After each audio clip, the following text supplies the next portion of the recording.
नमस्कार दोस्तों, एक प्रश्न जो बहुत सोचने पर भी इसका उत्तर नहीं मिलता है। जिस सम्राट के नाम के साथ संसार भर के इतिहासकार महान शब्द लगाते हैं, जिस सम्राट का राज चिन्ह अशोक चक्र भारत अपने झंडे में लगाता है, जिस सम्राट का राज चिन्ह चारमुखी शेर भारत देश राष्ट्रीय प्रतीक मानकर सरकार चलाती है और सत्यमेव जयते को अपनाया गया, जिस देश में सेना का सबसे बड़ा युद्ध सम्मान सम्राट अशोक के नाम पर अशोक चक्र दिया जाता है, जिस सम्राट से पहले या बाद में कभी कोई ऐसा राजा नहीं हुआ जिसने अखंड भारत जितने भूभाग पर अकेला राज किया हो, जिस सम्राट के शासन काल में भारत विश्व गुरु कहलाता था, भारत सोने की चिड़िया थी, जनता खुशहाल और भेदभाव रहित थी, जिस सम्राट के शासन काल में इंसान छोड़ो जानवरों को भी मारना बंद कर दिया गया, ऐसे महान सम्राट के नाम पर उसके ही देश में कोई जयंती नहीं बनाई जाती। जिन लोगों को यह जयंती बनानी चाहिए उन लोगों को महान सम्राट अशोक का इतिहास ही नहीं पता है, और जो लोग जानते हैं वो बनाना नहीं चाहते हैं। सम्राट अशोक का जन्म 304 बीसी में हुआ था। बीसी का मतलब before the birth of Jesus church होता है, यानी सम्राट अशोक का जन्म जेसस चर्च से 304 साल पहले हुआ था। सम्राट अशोक के पिता का नाम बिंदुसार और माता का नाम सुभद्रंगी और धर्मा था। सम्राट अशोक का जन्म के समय उनका धर्म हिंदू था,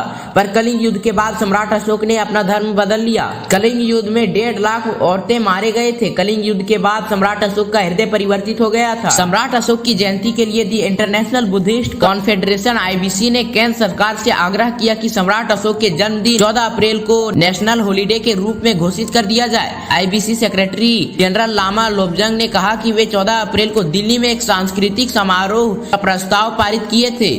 लोब्जंग ने कहा था कि सम्राट अशोक भारतीय इतिहास में बहुत बड़े स्थान रखते हैं, लेकिन उनके लिए किसी भी प्रकार का सेलिब्रेशन नहीं होता है। उन्होंने कहा कि बिहार सरकार ने पहले ही सम्राट अशोक की जयंती को हॉलिडे घोषित कर दिया है। बिहार सरकार ने 2015 में ही सम्राट अशोक की जयंती घोषित कर दिया था। क्या अब आने वाला 14 अप्रैल को सम्राट अशोक की जयंती बनाई जाएगी? और सम्राट अशोक के बारे में आपका क्या राय है? कमेंट में लिखें।